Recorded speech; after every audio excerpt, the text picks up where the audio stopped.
믿습니다. 오늘도 은혜 주시고 또 말씀과 축복으로 함께 하실 줄 믿습니다. 본문 말씀은 핍박자 사울이 변화를 받고 전도자 바울로 이렇게 변화되는 사역을 시작하는 내용이 본문에 담겨 있습니다.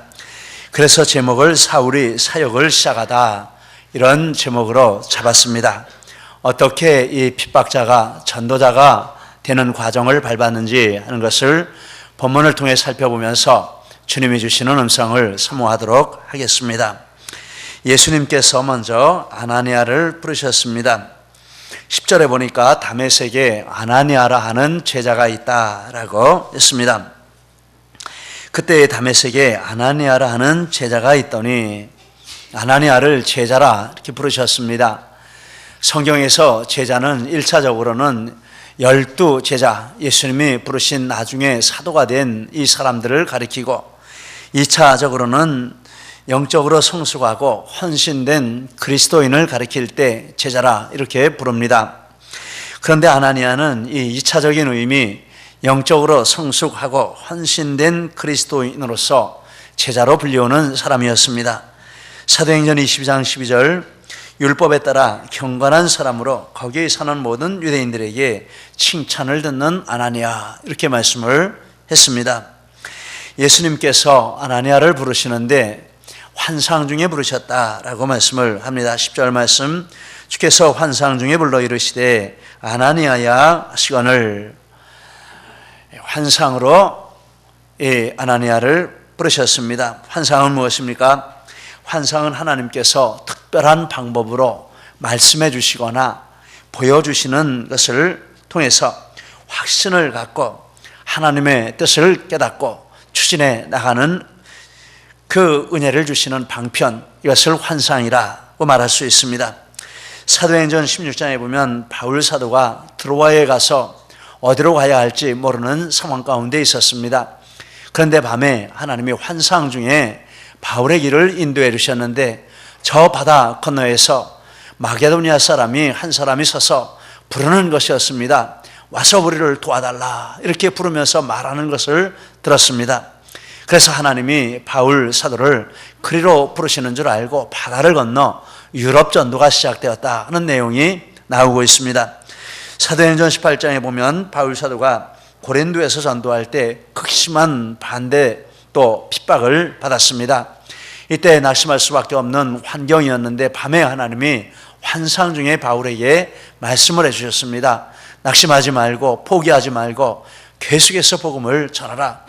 왜냐하면 이 성에 내 백성이 많고 내가 사명을 감당하는 동안 너를 해칠 자가 아무도 없다. 내가 너를 지켜주겠다. 이렇게 말씀을 해주시고 그래서 바울 사도가 1년 6개월 동안 거기 머물면서 조금도 두려워하지 않고 담대하게 복음을 전해서 고린도 교회를 세우는 역사를 이루었습니다. 이것을 환상이라 이렇게 부릅니다. 그런데 하나님이 환상을 보여주시는 사람이 있는데 누구에게 보여주시겠습니까? 성령 충만한 사람에게 보여주신다고 말씀합니다. 사도행전 2장 17절 말씀에 내가 내 영으로 모든 육체에게 부어주리니 너희의 자녀들은 예언할 것이요 너희의 젊은이들은 환상을 보고 너희의 늙은이는 꿈을 꾸리라. 성령이 충만해서 성령께 절대 복종하고 나를 쳐서 복종시키고 하나님의 뜻을 순종하고자 하는 그 사람에게 하나님이 환상도 보여주신다라고 말씀했습니다. 자기 생각이 죽지 않고 자기 욕심을 따라서 뭘 하고 영적으로 성숙하지 않고 헌신되지 못한 사람이 환상을 보았다, 무슨 음성을 들었다, 뭘 보았다, 이건 환상이 아닙니다. 잘못된 길로 가는 것입니다. 여러분 우리 성령 충만하시기를 바랍니다. 그러면 필요하면 하나님이 환상도 보여주시고 또 다른 많은 방편으로 하나님의 뜻과 길을 보여주시고 인도해 주시는 은혜를 주실 줄 믿습니다. 아나니아는 예수님에게 다음과 같이 대답을 드렸습니다. 아나니아는 주여 내가 여기 있나이다 이렇게 대답을 했습니다. 특별히 주여라고 했습니다. 자기에게 말씀하시는 그 분이 주님이심을 즉시 알았습니다. 어떻게 그렇게 알 수 있었을까요? 우리가 상식적으로 생각을 하면 평소에 항상 가까이 교제하고 또 깊이 교제하고 오랫동안 교제한 사이라면 그가 말하는 것을 들을 때 금방 그의 걸어가는 폼만 보아도 여러 사람 있는 데서 그의 헤어스타일만 보아도 아 저기 있네 이렇게 말할 것입니다. 그러니까 이 아나니아가 금방 어떤 환상 중에 처음인지 또 몇 번인지 모르지만은 그 환상 중에 금방 주님 제가 여기 있습니다 이렇게 대답하는 것은 그가 평소에 이렇게 주님과 깊이 동행하고 오랫동안 동행했기 때문에 자기에게 말씀하시는 그분이 주님이신 것을 금방 알아보고 확신했다라는 뜻이 되겠습니다. 예전에도 한번 말씀을 드렸습니다마는 안수현 형제의 그 청년 바보 의사라는 책에 보면 224페이지 이하에 그 제목도 너무나 은혜로워서 제목을 생각할 때마다 마음이 뜨거워집니다. 한 방향으로 오래된 순종이라, 오랜 순종이라 이런 제목으로 글이 나오는데 거기 이런 내용 나옵니다. 제가 읽어드리겠습니다. 의대에 들어가서도 그는 흔들리지 않았습니다. 공부가 밀리고 시험이 닥치고 유급을 당해도 여전히 주일학교에 나왔습니다. 늘 그렇듯이 성경 공부를 하고 성가대에 서고 주일학교 교사를 했습니다. 사람들은 그가 능력이 많다고 했습니다. 그러나 그것이 아니었습니다. 그는 다른 것을 희생하고 오직 주님을 우선순위에 놓기 위해 최선을 다했을 뿐입니다. 힘들고 외로워도 주님이 정한 길을 순종하며 두벅두벅 걸어가는 낙타와 같았을 뿐입니다. 인턴과 레지던트, 군의관이 되었어도 그는 항상 똑같았습니다. 그는 한 길밖에 모르는 바보였습니다. 그는 새벽 예배를 사랑했습니다. 목사님 말씀이 끝나면 단 위에 올라가 무릎을 꿇었습니다. 그리고 그 큰 몸을 구부려 머리를 땅에 대고 기도를 했습니다. 재수생 시절부터 그의 몸에 밴 기도의 자세였습니다. 그는 그렇게 하면서 세상을 거스르며 나갈 힘을 얻었습니다. 예수님의 영광을 위해 한 방향으로 오래 순종하며 걸어가는 순례자처럼 안수현 형제와 같이 이렇게 평소에 주님과 동행하고 주님과 함께 하기를 힘쓴다면 주님이 아무리 작은 목소리로 말씀하셔도 금방 주님이시다 할 수 있을 것입니다. 아무리 다른 목소리를 이렇게 변장을 해서 말씀을 하셔도 금방 주님의 음성이라 그것을 분별해서 알아듣고 주님 제가 여기 있습니다. 주님의 음성이 들립니다. 이렇게 말할 수 있을 것이라 라고 믿습니다.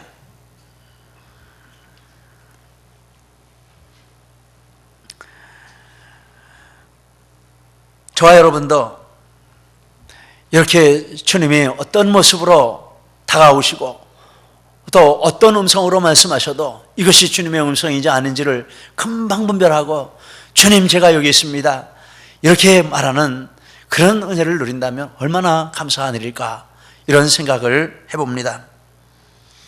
그리고 아나니아는 주님 내가 여기 있나이다 이렇게 대답할 때 주님인 줄 금방 알았기 때문에 즉시 대답을 했습니다. 망설일 이유가 없는 것이죠. 이것이 주님의 음성인가 아닌가, 진짜 주님이 말씀하셨나 안 하셨나, 이거 망설일 필요가 없고 생각해 볼 필요가 없습니다. 그냥 자동적으로 즉시 나갑니다. 주님 제가 여기 있습니다. 즉시 대답을 했습니다. 이것은 주님 앞에 대답할 준비를 항상 하고 있었고 영적으로 항상 깨어 있었다라는 증거인 줄 믿습니다.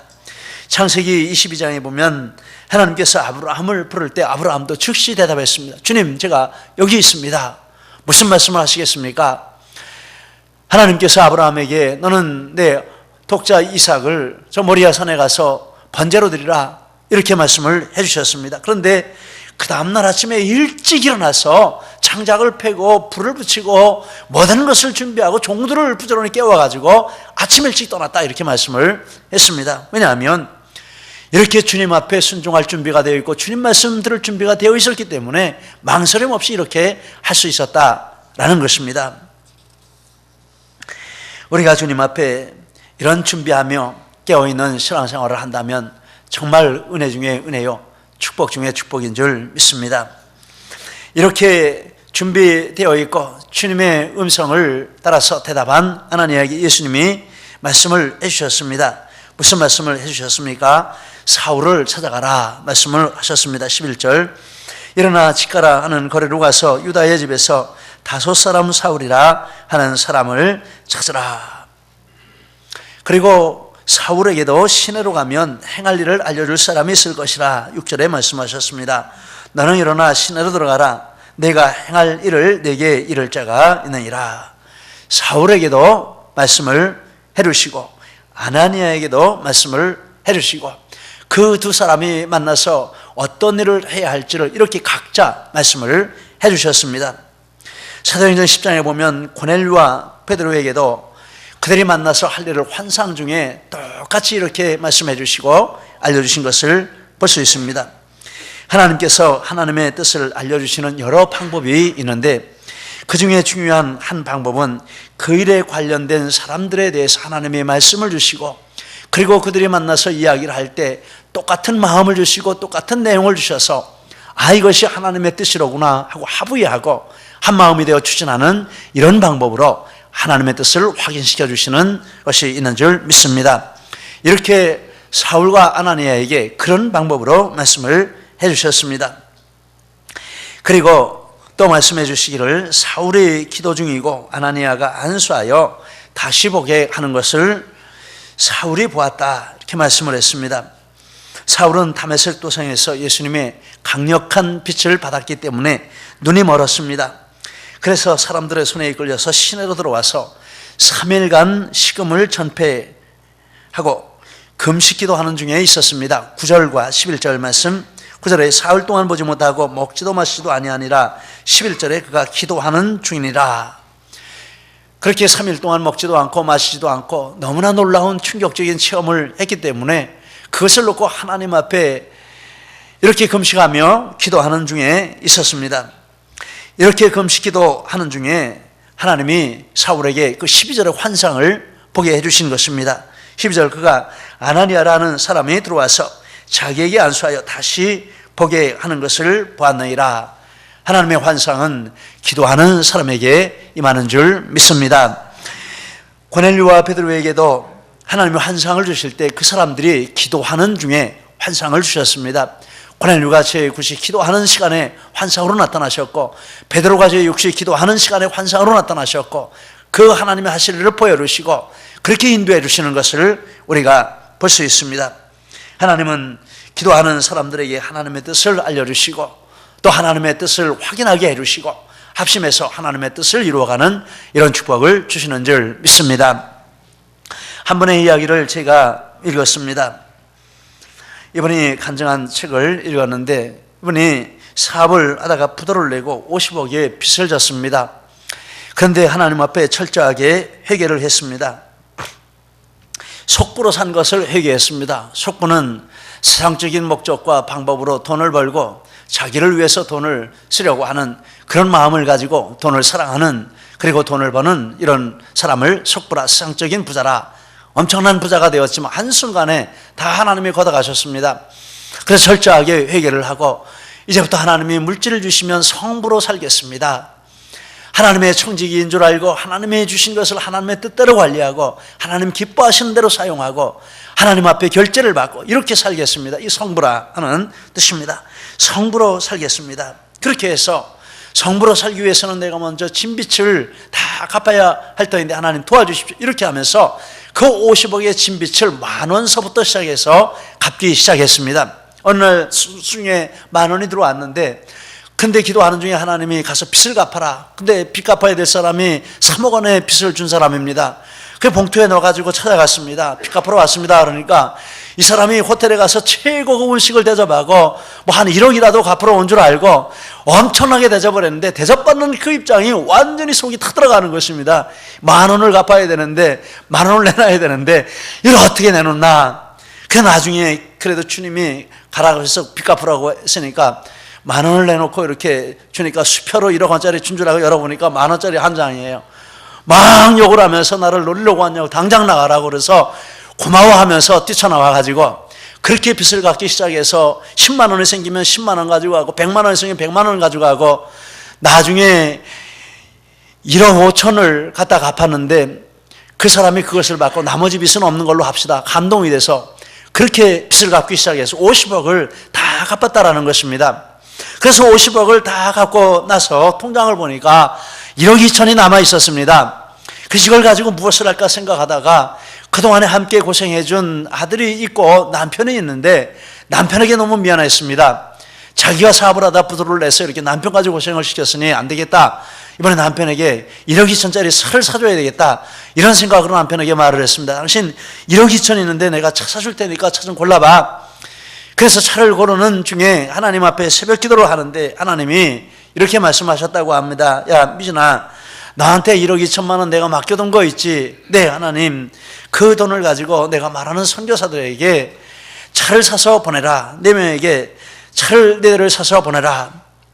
기도를 했는데 남편에게 차를 사라고 했는데 이거 참 난감합니다. 그래서 남편에게 나와서 물어보았습니다. 당신 차 결정했어? 아니 아직 결정 못했어. 남편이 좀 세심한 성격이라 이렇게 시간을 끌고 있었는데 이제 오늘 다 알아보고 이제 오늘 오후에 결정을 하려고 하는데, 그런데 왜 그래? 근데 하나님이 당신한테 10억도 넘는 차를 타게 해주시겠대. 그런 차가 있어. 그게 뭔데? 지하철. 그러다는 것입니다.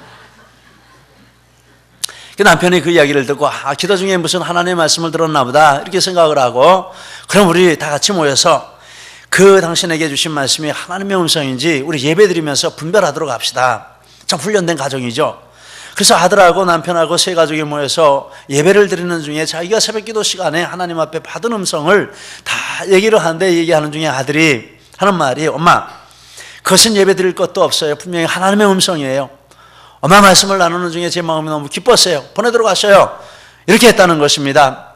근데 남편이 또 말하기를, 나도 똑같은 마음이야. 너무 기뻐. 나는 10억 넘는 차를 탈 테니까 그거 선교사님들에게 보내. 그렇게 합의를 했다라는 것입니다. 이렇게 한 마음 한 뜻이 되는 것이죠. 이렇게 해서 그날 저녁에 새벽에 말씀해 주신 4분의 선교사님들에게 노예 파송식을 했다고 합니다. 4개의 봉투에 3천만 원씩 담고 봉투마다 주께서 말씀하신 나라와 선교사님 이름을 적고, 그리고 그 선교사님들에게 가서 일하라는 파송장을 적고 노예 파송 예배를 드리고 그 노예들에게 명령을 했다고 합니다. 너는 가라. 아프리카 탄자니아로 안시환 선교사님의 발이 되어 탄자니아의 온 땅을 다니며 하나님의 사람들을 섬겨라. 그리고 다른 데도 그렇게 해놓고 봉투에다가 담아놓고 손을 얹어서 명령을 내리고 축복기도 하고 그 선교사님들에게 3천만 원씩 보내서 차를 사게 했다라는 것입니다. 그리고 몇 년이 지나서 탄자니아 안 선교사님이 이분 부부를 탄자니아 청년들에게 말씀을 전해달라고, 이번은 이 왕의 재정학교라는 그런 기관을 개설을 해서 이런 사역을 계속해서 하고 있습니다. 때가 되면 하나님 허락하시면 우리 교회에 한번 좀 모시면 얼마나 좋을까, 이런 생각을 했습니다. 그리고 이 남편도 그렇게 완전히 부인이 부도가 나서 다 완전히 알거지가 됐는데 하나님이 축복해 주셔서 은행에 재정 컨설팅을 하는 이런 일을 했는데, 재벌은 아니어도 준재벌 정도 되는 이런 축복을 받았다. 책에 그렇게 나와 있습니다. 그래서 거기를 갔는데 선교사님이 흠집투성이의 차를 가리키면서 저 녀석이 선교사님이 보내주신 녀석입니다. 가보니까는 뭐 정말 다 낡고 상처가 나고 너무 기특해서 차에다가 손을 얹고 안수기도를 해주려고 하는데 하나님이 이상한 감동을 주시고 체험을 하게 해주시면서 말씀을 이렇게 해주셨다고 합니다. 야, 내가 파송한 이 너의 모든 수고는 그날에 내 상급으로 기록될 것이라, 이런 말씀을 해주시면서, 그래서 3천만 원이 상급인 줄 알았는데 그게 아니고 이 차가 다니면서 사역을 하고 전도한, 그래서 구원한 영혼들이 다 이분의 열매가 되고 또 그들을 통해서 하나님의 일을 한 그것도 또 다 이분의 열매가 되고, 그래서 너무 충격을 받고 놀랐다, 이런 내용이 거기에 나와 있습니다.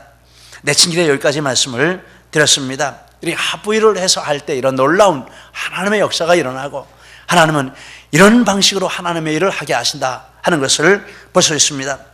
그래서 아나니아가 사울에게 찾아가서 서로 딱딱 맞는 것입니다. 하나님이 보내신 줄 알고 그에게 찾아가서 사울을 교회 안으로 들어오게 했습니다. 아나니아는 사울을 불신하는 마음을 가지고 있었습니다. 13절 14절 주여, 이 사람에 대해서 내가 여러 사람의 듣사온즉 예루살렘에서 성도에게 적지 않은 해를 끼쳤다 하더니 여기서도 주의 이름을 부르는 모든 사람을 결박할 권세를 대제사장들에게 받았나이다. 이렇게 주님이 말씀하실 때 대답을 했습니다. 그러나 주님이 가라고 하시니까 그 말씀에 그대로 순종해서 살아갔습니다. 17절, 아나니아가 떠나 그 집에 들어가서 듣는 것도 중요하고 아는 것도 중요하지만 순종하는 것이 더 중요한 일인 줄 믿습니다. 그에게 가서 다음과 같은 일을 했습니다. 그를 위해서 안수기도 해주고 다시 보게 해주었습니다. 17절, 그에게 안수하여 너로 다시 보게 하고 18절 말씀, 즉시 사울의 눈에서 비늘 같은 것이 벗어서 다시 보게 된지라. 정말 그를 위해서 진정으로 사랑하는 마음으로 축복하며 기도해 주는 것이죠. 치유를 위해서 기도해 줄 때 이런 역사가 일어났습니다. 그리고 세례를 베풀고 죄 씻음을 받게 해주었습니다. 18절, 세례를 받고 사도행전 22장 15절, 이제는 왜 주저하느냐, 일어나 주의 이름을 불러 세례를 받고 너의 죄를 씻으라 하더라. 그래서 아나니아를 통해서 이 위대한 인물이 세례를 받고 공식적으로 죄사함의 선포를 받는 이런 축복을 받았습니다. 그리고 성령 충만을 받았습니다. 17절, 성령으로 충만하게 하신다. 아나니아가 그의 머리에 손을 얹고 안수 기도할 때 치유의 역사가 나타났습니다. 할렐루야. 성령이 임하는 역사가 나타났습니다. 할렐루야. 사울은 아나니아를 통해서 이렇게 공식적으로 교회의 한 가족으로 받아들여지는 이런 축복을 받았습니다. 그리고 아나니아를 통해서 자신의 사명이 무엇인지도 듣고 깨닫는 이런 은혜를 받았습니다. 15절, 아나니아에게 말씀하십니다. 이 사람은 내 이름을 이방인과 임금들과 이스라엘 자손들에게 전하기 위하여 택한 나의 그릇이라. 이 말씀은 예수님이 사울을 이방인의 사도로 택하셨다라는 뜻입니다. 갈라디아서 2장 8절에 베드로에게 역사하사 그를 할례자의 사도로 삼으시니가 또한 내게 역사하사 나를 이방인의 사도로 삼으셨느니라. 이런 확신을 가지게 된 순간이 아나니아가 와서 하나님이 당신의 사명이 이것이라고 내게 말씀해 주셨어 라고 말씀할 때 그때 알게 된 것입니다. 확신을 가지게 된 것입니다. 디모데전서 2장 7절, 믿음과 진리 안에서 내가 이방인의 스승이 되었노라. 그리고 그가 주님을 위해서 얼마나 고난받아야 할 것을 그에게 보여주셨습니다. 6절 말씀, 그가 내 이름을 위하여 얼마나 고난받아야 할 것을 내가 그에게 보이리라. 그래서 아나니아가 사울에게 가서 주님 말씀대로 그대로 말씀을 해주었습니다. 사도행전 22장 14절 15절, 우리의 수상들의 하나님이 너를 택하여 너로 하여금 자기 뜻을 알게 하시며 그 의인을 보게 하시고 그 입에서 나오는 음성을 듣게 하셨으니 네가 그를 위하여 모든 사람 앞에서 내가 보고 들은 것의 증인이 되리라. 분명하게 자신이 받은 사명이 무엇인지를 아나니아를 통해서 듣게 되었고, 그리고 그 사명을 감당할 때 어떤 일이 있을 것이라는 것도, 어떤 고난이 있을 것이라는 것도 분명하게 알게 되었고, 그리고 그것을 전부 사명도 자기 것으로 받고 고난도 자기 것으로 받고, 그래서 흔들리지 아니하고 평생을 주님 앞에 그 일을 걸어가는 이런 은혜를 받은 자리가 바로 이 자리였다라는 것입니다. 아나니아를 통해서 사명도 받았다라는 것입니다. 사울은 교회의 보호와 후원을 받으면서 사역을 시작했습니다. 사울은 다메섹에 있는 제자들과 함께 며칠을 머물렀습니다. 19절, 사울이 다메섹에 있는 제자들과 함께 며칠을 있을 새 메시 성경에 보니까 다메섹에 있는 성도들과 깊은 친교를 나누는 시간을 가졌다라고 했습니다. 다메섹 교회의 신구들, 다메섹 교회의 가족으로 완전히 받아들여지고 한 몸이 되는 이런 축복을 누리게 된 것입니다. 그리고 그 다음에 즉시로 각 회당에서 예수가 하나님의 아들이심을 전파했고, 사람들은 놀랐지만 힘을 더 얻어 예수가 그리스도이시라 이것을 증거했다. 20절에서 22절의 말씀을 하고 있습니다. 이 말씀 속에는 다메섹 교회의 성도들이 사도 바울의 복음 증거하는 것을 강력하게 지지하고 후원해 주었다라는 의미가 담겨 있는 것입니다.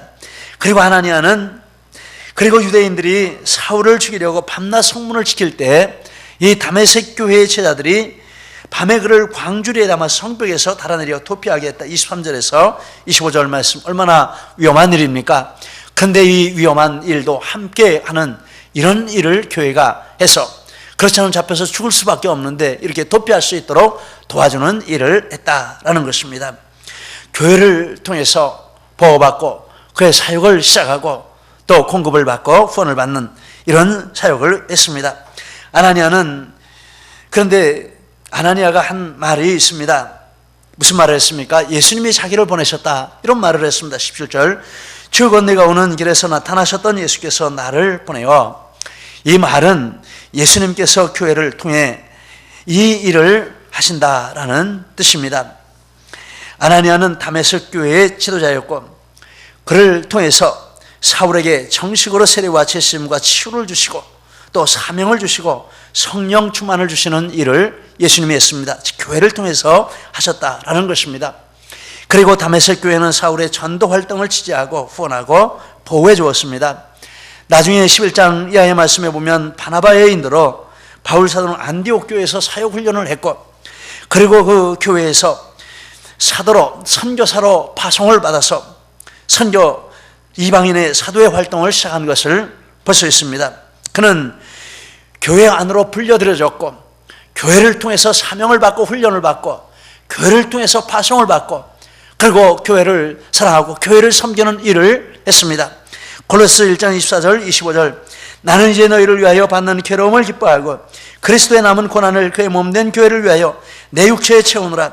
내가 교회의 일꾼 된 것은 하나님이 너희를 위하여 내게 주신 직분을 따라 하나님의 말씀을 이루려 함이니라.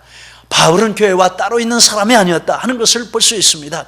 교회를 위해서 고난을 받고, 교회를 위해서 사역을 하고, 교회를 위해서 살고, 교회를 위해서 죽는 일을 내가 하고 있다라고 말씀을 하고 있습니다. 왜 그렇습니까? 교회는 예수님의 모입니다. 예수님이 교회의 머리이고 교회는 예수님의 모입니다. 예수님은 신랑이고 교회는 그의 신부이고 성도들은 그의 자녀인 것입니다. 그러므로 어머니가 없으면 아이는 생명을 받을 수도 유지할 수도 없습니다. 어머니의 손길을 통해서 양육을 받고 자라서 한 사람의 역할을 감당하게 되는 것입니다. 이와 같이 교회가 없으면 영혼은 영적인 생명을 받을 수도 없고 유지할 수도 없고, 또 교회를 통해서 양육을 받고 자라서 한 사람의 신앙인으로 역할을 감당하게 되고 그 몸된 사명을 감당하는 축복까지 누리게 되는 것입니다.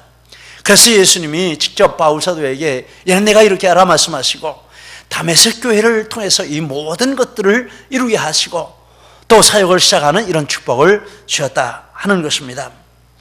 한 집사님이 대화 중에 이런 말씀을 저에게 해주셨습니다. 지난 9월에 우리 교회에 임직식을 했는데 이 집사님이 이 임직식에 참여해서 그 임직받는 이런 행사를 보면서 마음 가운데 참 부러움을 느꼈다라고 했습니다.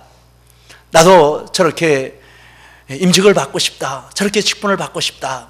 또 이분이 다른 데서도 임직받는 것을 다 보신 분입니다. 근데 처음 그런 마음을 가지게 되었다.